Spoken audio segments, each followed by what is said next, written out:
BSc part third के dear students, आज हम बताएंगे डी ब्रॉगली परिकल्पना के बारे में, जो कि क्वांटम मैकेनिक्स के फिजिकल केमिस्ट्री का पार्ट है। जैसा कि हम पहले पढ़ चुके हैं कि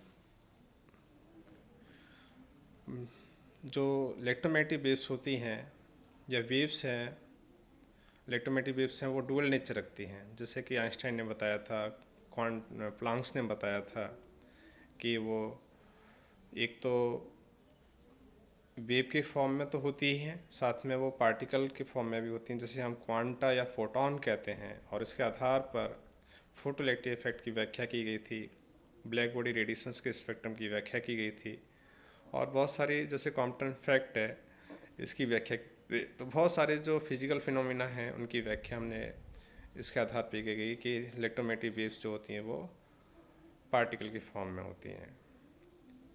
आगे चल करके डी ब्रोगली ने एक हाइपोथेसिस दी थी, परिकल्पना दी थी कि जिस तरह से इलेक्ट्रोमैग्नेटिक वेव्स डुअल नेचर रखती हैं, उसी तरह से जो स्मॉल पार्टिकल होते हैं, छोटे कण होते हैं, जैसे कि इलेक्ट्रॉन है, प्रोटॉन है, न्यूट्रॉन है, वो भी इसी तरह से डुअल नेचर रखते हैं।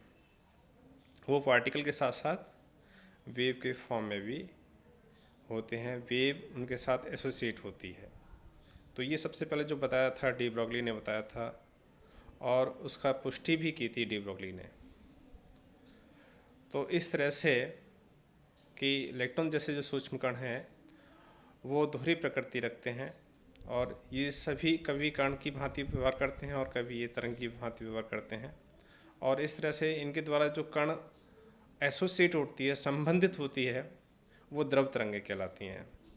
तो जो इलेक्ट्रोमैग्नेटिक वेव्स होती हैं वो हमेशा ही प्रकाश के वेग से गतिमान होती हैं, जबकि जो छोटे कण हैं जैसे इलेक्ट्रॉन हैं, इनके द्वारा एसोसिएट होती हैं। ये इलेक्ट्रॉन उत्सर्जित नहीं करते, ये इलेक्ट्रॉन जो छोटे पार्टिकल हैं, ये वेव्स को उत्सर्जित ना करके ये एसोसिएट होती हैं इनके साथ द्रव्य तरंगें, तो उनको हम द्रव्य तरंगें कहते हैं। इनका वेग जो होता है इलेक्ट्रोमैग्नेटिक वेव्स की तुलना में बहुत कम होता है। तो यदि हम तुलना करें यहाँ पर, तो ये जो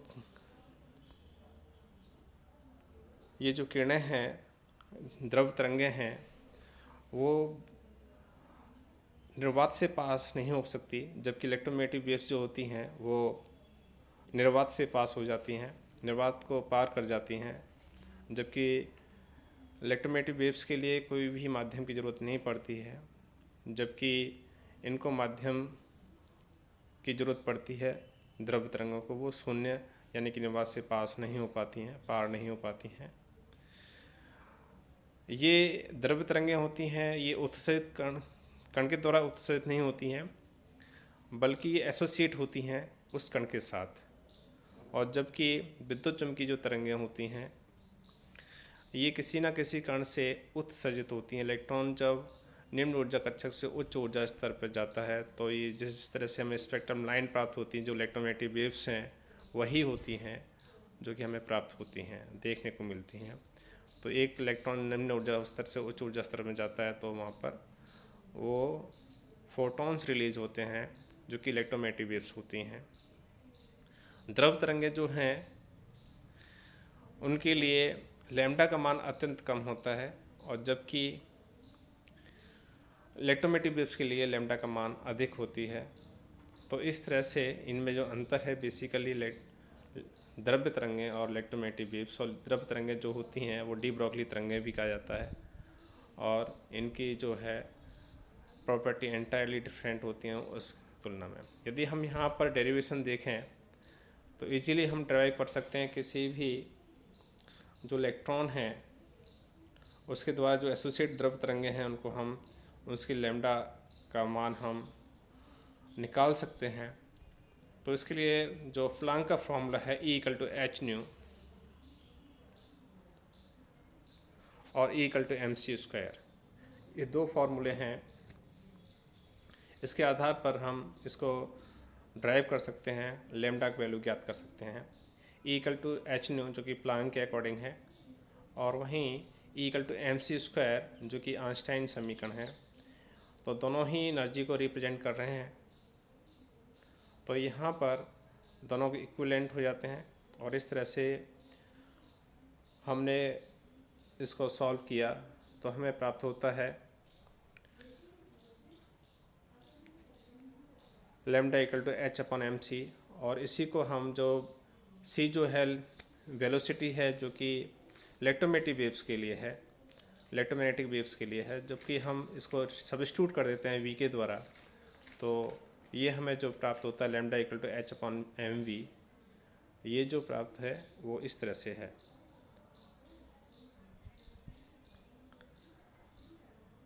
तो इस तरह से संवेग जो होता है वो की वैल्यू होगी वो एच अपॉन एम वी के बराबर होगा। और इस तरह से गति करते हुए किसी कण का संवेग उसकी तरंग दैर्घ्य के व्युत्क्रमानुपाती होता है। और यहाँ पर एच उसके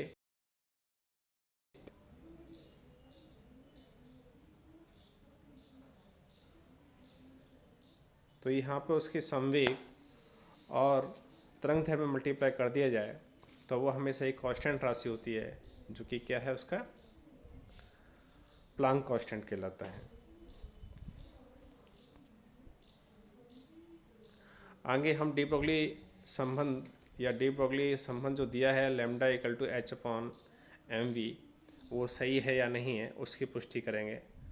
और साथ ही डी ब्रोगली संबंध का महत्व क्या है, जैसे कि हमने बताया था पिछली बार पढ़ा था बोर मॉडल के बारे में। बोर मॉडल में हमने बताया था कि इलेक्ट्रॉन उन्हीं कक्षाओं में चक्कर लगाता है, उन्हीं ऑर्बिट में कक्षा में चक्कर लगाता है जिनमें उसका कोणीय संवेग का मान mvr का मान h/2π के पूर्ण गुणज होता है।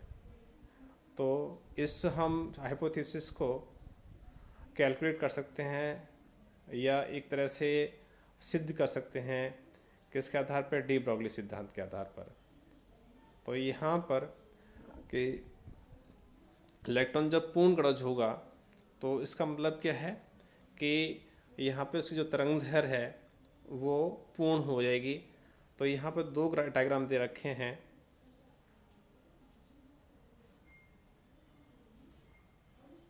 एक तो ये वाला है जिसमें एक वेव लेंथ दूसरी वेव लेंथ को काटती है, कंप्लीट साइकिल नहीं है, और जबकि दूसरा डायग्राम है जो कि इंडिकेट करता है कि यहाँ पर जो इलेक्ट्रॉन मूवमेंट कर रहा है उसकी जो तरंग दैर्घ्य हैं, इलेक्ट्रॉन के द्वारा एसोसिएट तरंग दैर्घ्य हैं जो कि मैटर वेव है, उसकी तरंग दैर्घ्य पूर्ण गुणज है।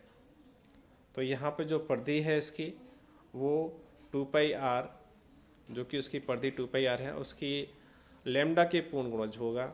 तो इस तरह से यहाँ पे हमने 2πr equal to n lambda एक रिलेशंस है जो कि बोर मॉडल के अनुसार है। तो यहाँ पे हमने लैम्डा की वैल्यू रख दी। लैम्डा की वैल्यू कहाँ से प्राप्त की, डी ब्रोगली इक्वेशन से, h/mv। तो इस तरह से mvr इक्वल टू nh/2π। और यही अवग्रहित किसकी थी, यही अवग्रहित थी बोर्स की, नील बोर की, कि इलेक्ट्रॉन उन्हीं कक्षाओं में रहता है जिसमें उसका कोणीय संवेग का मान h/2π के पूर्ण गुणज होता है। आगे डी ब्रोगली संबंध का प्रायोगिक सत्यापन।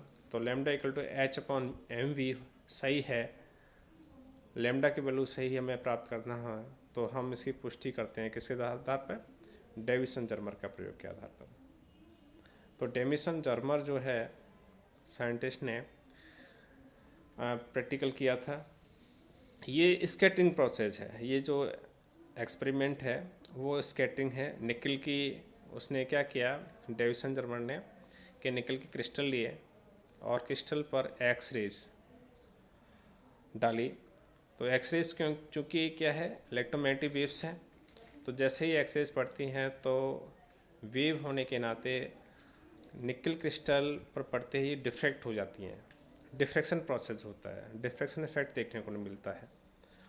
और उसके आधार पर फिर एक, तो ये पूरा एक्सपेरिमेंट का दे रखा है।